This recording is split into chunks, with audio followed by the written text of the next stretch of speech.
For today's video, ipapakita ko sa inyo kung paano ko mag-voice over gamit ang KitKat.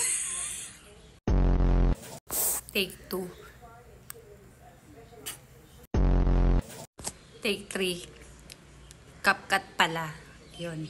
Magpapakita ko sa inyo. Dapat may ready na kayong video. So, ito yung may deliver na gatas. Kaya mag-voice over ako. So, una, dito sa CapCut, ipinipress ko yung audio. You know, audio. Audio, tapos record. So, game, maraming maraming paulit-ulit ako dito.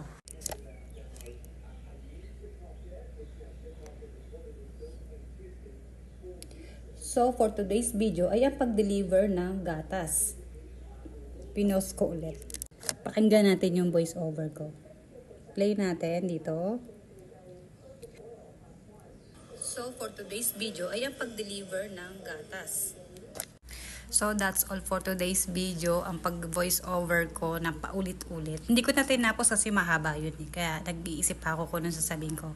Yun lang.